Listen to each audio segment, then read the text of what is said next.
bit about yourself, Sarah? Yeah, Bojo, Wabanongo Clan does Nakaz, Wabazation, Dodam, and Anishinaabe Clan Dow. Hi guys, my name is Sarrain Fox, and I am really honored and humbled to be here at the Sundance Film Festival in this way. I think a lot of people come here to enjoy films, and there's a lot of conscious films that show here.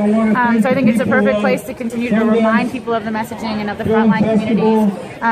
We have a show here called Rise. It's an 8-part documentary series on Viceland, and it showcases Indigenous resilience and resistance all across the world, and really allows the voices from frontline communities to speak for themselves. So I'm really proud of the people who have raised their voices in that format, and I'm really proud of just to be able to be here with water protectors. I grew up in the media and the arts, and so to be here with water protectors is absolutely phenomenal. There's no better way to experience Sundance. Wonderful. Can you tell us a little bit more about Rise? Can you tell us about when it releases, if it's going to go out in national or international, and kind of tell us a little bit more about your role in that. Okay, awesome. So Rise is premiering here at the Sundance Film Festival this Saturday at 9 p.m. It premieres worldwide on Viceland on January 27th. So that's a cable TV channel, and after it releases on the cable channel, it'll also be available across the world online. I host the show, so what I like to say is that I listen to the story, and I really have the opportunity just to navigate through the stories with the frontline community. So this past year, we've been able to travel to some of the most beautiful resistance movements I've ever been a part of, and it's been an incredible journey. And what I can tell you is that there isn't a single place across Indigenous country that isn't standing up for land and water, that isn't involved in some kind of resistance. So it's Standing Rock right now in the news, but it's everywhere.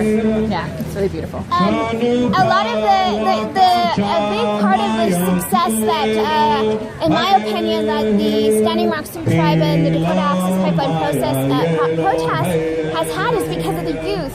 Can you tell us a little bit more and speak a little bit more to the youth about what they can do in their communities? And as Indigenous youth, do you have any advice for them? Yeah. So one of the most beautiful things that's happening across Indian country right now is that there are young people who for the first time in many generations are growing up without the fear of being who they are. So I think what we're seeing is young people who are wanting to stand up, who are willing to stand up, who want to acknowledge who they are, and they're not afraid to do that. So I think what we're seeing is that the young people are actually leading the elders. And so I'm Ojibwe Anishinaabe, and I grew up with this prophecy that said that we would know that the times were changing when it was the young people who were leading the elders. And I'm actually seeing that now. I'm seeing these young people lead the elders and lead the fight. And I think that, you just have to remember that even though you're a young person, your voice matters, and no one can take that from you. No matter what you have to say, you have power, and you literally can start any of these movements too. These movements were started by young people who wanted to stand up. And so I just want to remind the young people that could be any one of you, and I encourage you to raise your voice. And I believe in all young people's voices. I think that you are the most beautiful people in the whole world. A lot of the folks, a lot of the water protectors are in really harsh conditions still in North Dakota, trying to hold it down, and a lot of the people that are still there are the youth, and they're keeping the flame going. So can you talk a little bit more about what people can do to help support the youth out there in Standing Rock still? Yeah, so there's a lot of things you can do. I would say the first thing is to not stop talking about it. It's mine. Don't stop talking about it, and also support the resources and organizations who are directly supporting them. So Respect Our Water, the International Indigenous Youth Council, Sacred Stone Camp. I think all of these are things that you can do, but also something just as simple as uploading a video and reminding the youth that they matter. Those kinds of campaigns are really important, but you could also go to Standing Rock and stand with them.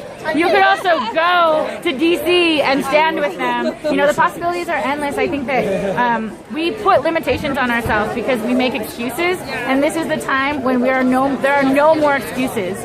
We have to stand together, and if we don't, there's nothing. There's nothing to walk forward into unless we stand together. So, okay, well, thank you. Yeah, awesome. Thank you so much.